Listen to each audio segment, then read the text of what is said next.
England's Grand National is not only one of the world's most prestigious races, it's also one of the most grueling. But according to our next guest, the toughest part is just cracking it for a ride.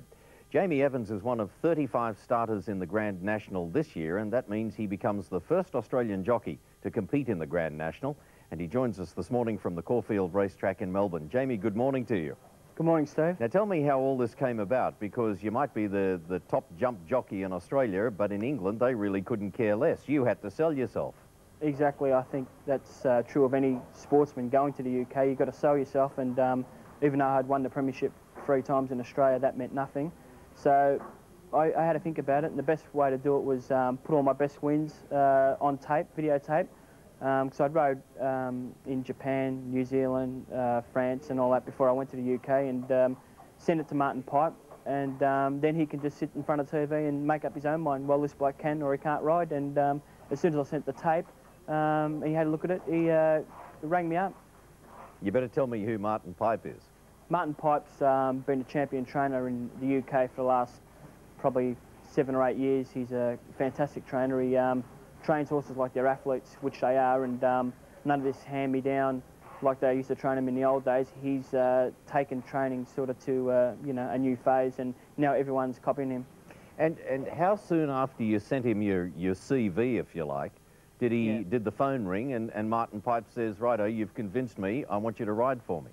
Probably about 2 weeks afterwards, because I keep in contact with him quite regularly with the racing, the news in Australia, and he sends me faxes with the racing in the UK. It's easy now with the internet, but and next time I spoke to him, he said, well, yeah, when do you want to come over? Come over anytime you want to. Because it's fairly hard to break in to this form of racing in the UK, isn't it?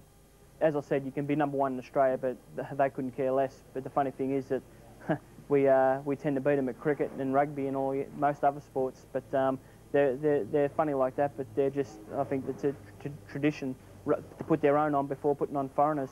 Because the reality is, you're lucky to still be riding, because, I mean, you've had a lot of injuries. Were there times when you thought to yourself, this is it, I better start looking for another career? No, not really. I put it down to like a Australian rules footballer doing his knee. I mean, he's not going to, you know, all he's worried about is getting back and getting back to playing football. And, you know, being a jumping jockey, of course, there's a lot of injuries, and I've broke my arm, leg twice. I've had head injuries, which probably my worst fall. Yeah. But I broke my leg in England last year. I'm just getting over it now. I've broken femur. But I'm raring to go, and I can't wait to get over there. We're looking at vision of a previous Grand National, and a lot of people would say that jump racing, I don't know whether that's what it's really called, but jump racing is the cruelest form of racing. And it takes a fairly high toll on horse and at times jockey. I mean, a third of the field usually doesn't finish. So to those who'd say it's a cruel form of sport, what do you say to them? Well, the Grand National is a one-off race, and it used to take a toll, but they've modified the fences quite a lot because they've worked in tandem with the RSPCA. But these people that don't like jumping, they only get, the media don't do us a great deal of favours because they only sensationalise bad falls and things like that. I mean, a horse I've had most success on, Vinciamo, we saved him from the knackery, and because he was no good on the flat, and the trainer John Leake saved him from the knackery, brought him in, jumped him, and now he's one of our modern day great horses. I won the Grand Annual and Great Eastern on him, and he's living. He's 14 years old.